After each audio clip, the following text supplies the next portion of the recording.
To all your aspiring professionals. I'm your host Manik and welcome to my channel Gethired. Today we are going to look at resumes, resume fundamentals and scary truth about resumes. It's commonly known as CV or curriculum vitae in this part of the world. Now if I ask you the question what is the end objective of a resume, I'm sure most of you will say that it is to find a job or get a job. Well, it is the end goal, but the actual reason of a resume or the role of a resume is to get an interview. So if you really understand the whole recruitment and selection process and where does the resume fits in and how your resume gets picked up from the pile, the whole psychology and the psyche towards formulating a resume changes. Let's look at that. Number one point is that resume is a sales document. It is a selling proposition. And what are you selling?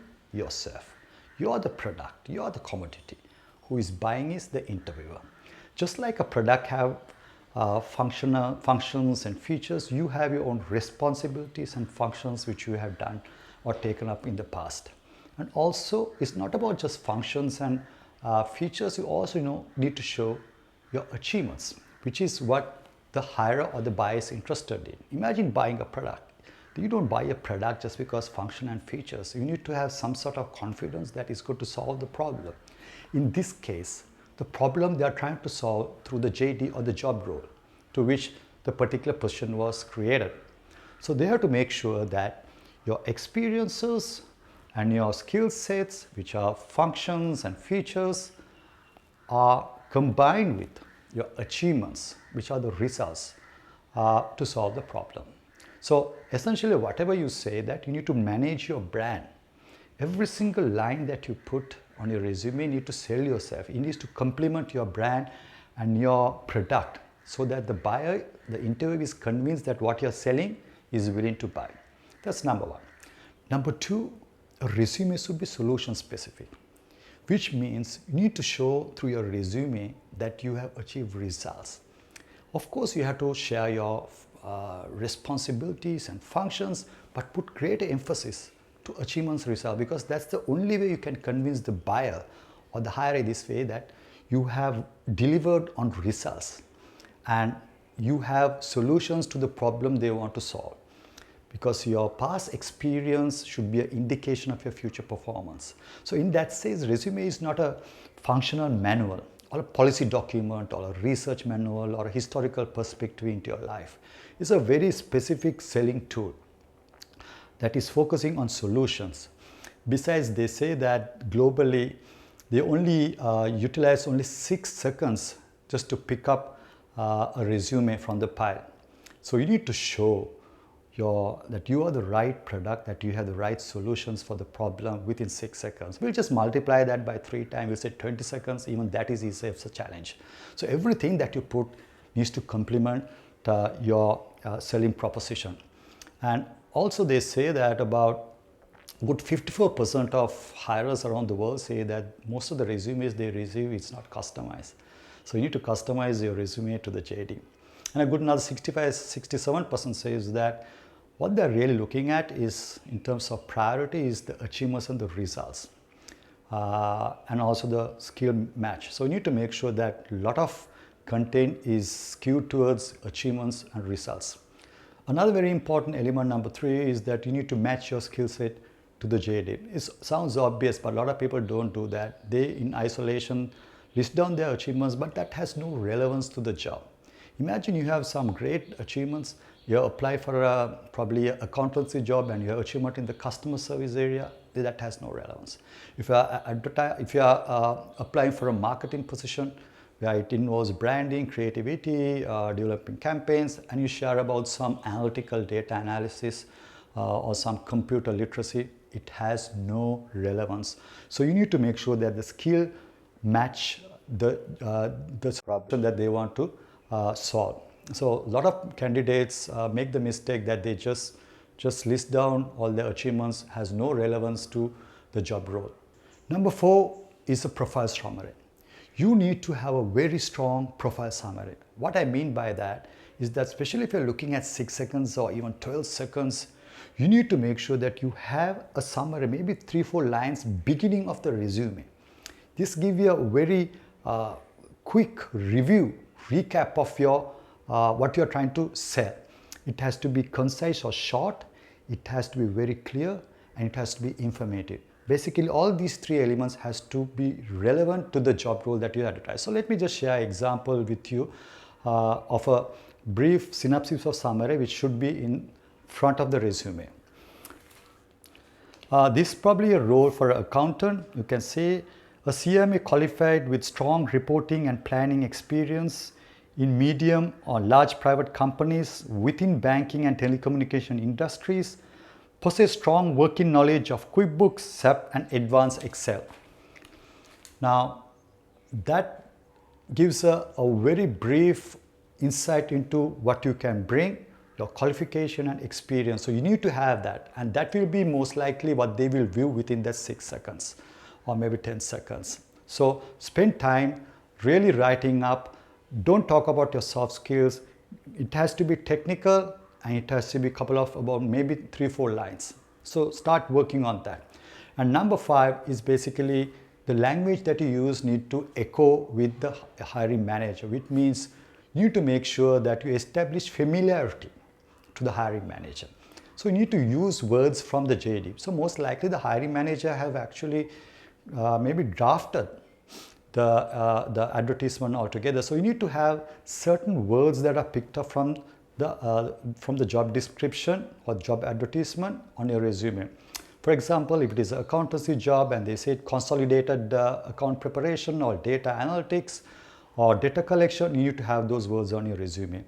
If it is a marketing job and if there are words in a job description or the job advertisement saying that campaign management, market share, related data, as well as branding experiences, you need to have those particular words incorporated into your resume. It's very important because that's what creates a relevance. That's what he says, okay, you know what, this guy speaks the same language. And that way you connect with the hirer much more. Number 6 is probably the most important element of a resume. I can't really stress you this enough. It's quantification, quantification, and quantification, which means resume is a document of your past. So everything should be based on your historical perspective. Things which you have done. So they like to hear and see words such as delivered, I achieved this, executed, bring down costs, increase revenue. Wherever possible, share numerics and data. Increase market expansion or market share by 5%, reduce costs by 5%, increase the gross margin or profit by 3%, create awareness levels, increase market penetration, so many things. So depending on the industry and the job role, you need to quantify your facts with numerics and results because your document is past based, not future based.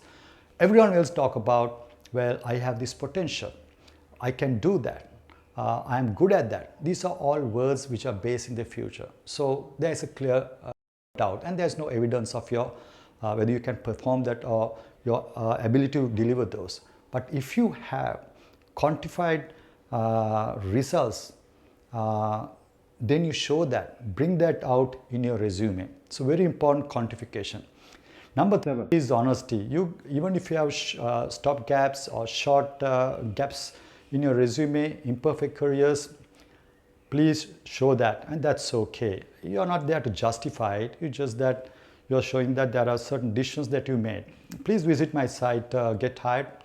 Imperfect resumes, I have a specific segment which you can go into and how you can really address those challenges in interview setup. So don't hide anything, be transparent and be prepared to answer those questions.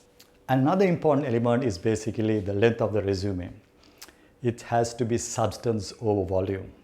A lot of people just crap up their resumes by putting so much of functions and responsibilities and not really focusing on what the selling proposition.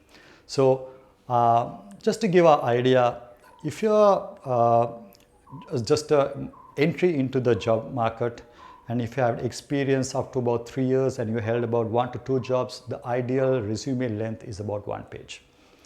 And if you have experience up to about say 10 years and you held out about 2 to 4 jobs, even up to 15 years, maximum is about 2 pages. That is for the middle management. But of course, if you have had experience over 20 years and held about 5 plus jobs, and especially you have exposure to different markets, then you can go up to about safely 3 pages, but no more than 3 pages. Remember, they only require 6 seconds. We'll say 20 seconds. So you should not have a novel presenting as a resume. And also this goes on without saying that the words that you use has to be very simple. Don't use abbreviation unless of course you are applying for a job which is very, very technical, where the hiring manager is aware of your technical abbreviations and terminology, where like a astrophysicist or a medical profession or a specialist scientist or a IT technologist, keep it very simple so that the real hiring manager understands your language. That creates much more connectivity. And of course, there are some ground rules when it comes to standard resume house rules. Use the same font. You can use italics, but use bold just to highlight your special achievements and also designation. You can have month displays at the period of employment, or you can just have your years displays only, but it has to be a chronological order. So there you go. So these are some of the resume fundamentals that you need to adhere to. So the takeout is that you need to really quantify where possible, show results, numbers, put greater emphasis while sharing a functional response. Put greater emphasis, use space on results and achievements.